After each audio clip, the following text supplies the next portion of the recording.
গোপালগঞ্জে জাতীয় নাগরিক কমিটির সমাবেশ ঘিরে হামলা, সংঘর্ষ ও নিহতের পর কারফিউ জারি করেছে প্রশাসন। বুধবার রাত ৮টা থেকে বৃহস্পতিবার সকাল ৬টা পর্যন্ত কারফিউ বলবৎ থাকবে। এদিকে দিনভর সংঘর্ষে ৩ জন নিহতের খবর পাওয়া গেছে। বেলা 11:30টার দিকে গোপালগঞ্জ টেকেরহাট সড়কে পুলিশের গাড়িতে আগুন ও উপজেলা নির্বাহী কর্মকর্তা ইউএনের গাড়িতে হামলা করেছে নিষিদ্ধ ছাত্রলীগের নেতাকর্মীরা। গাড়ি পোড়ানোর সময় সেখানে লাঠি হাতে দেখা যায় নিষিদ্ধ ঘোষিত সংগঠন ছাত্রলীগের গোপালগঞ্জ জেলার সাধারণ সম্পাদক পিয়ালকে। এরপর বেলা 1:45টার দিকে সমাবেশ শুরুর আগে 200 থেকে 300 লোক লাঠিসোঁটা নিয়ে জয় বাংলা স্লোগান দিয়ে এনসিপির সমাবেশস্থলে হামলা চালায়। এ সময় মঞ্চের আশপাশে থাকা পুলিশ সদস্যরা সেখান থেকে দ্রুত আদালত চত্বরে ঢুকে পড়েন।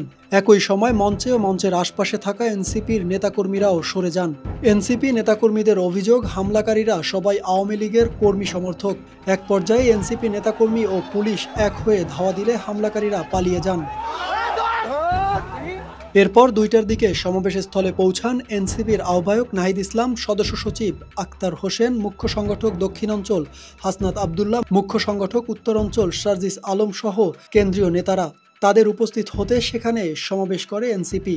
গোপালগঞ্জের ফ্যাসিস্ট বাহিনীর ফ্যাসিস্ট আওয়ামী লীগের সন্ত্রাসীরা, মুজিববাদী সন্ত্রাসীরা হামলা চালায়, গুলিবর্ষণ করে, দেশীয় অস্ত্রশস্ত্র নিয়ে আমাদের গাড়িবহরে হামলা করে এবং সেখানে যারা নিরাপত্তা বাহিনী ছিল, আইন শৃঙ্খলা বাহিনী এবং সেনাবাহিনী, তাদের উপরে হামলা চলে এবং এক পর্যায়ে তাদের সহায়তায় আমরা সেখান থেকে খুলনায় চলে আসি।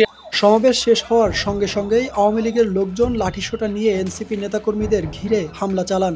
এ সময় পুলিশ ও সেনাবাহিনীর সদস্যরা সাউন্ড গ্রেনেড ও ফাঁকা গুলি ছুড়ে পরিস্থিতি নিয়ন্ত্রণের চেষ্টা করেন।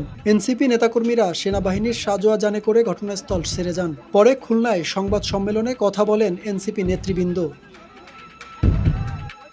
সাকিব হাওলাদার, RTV।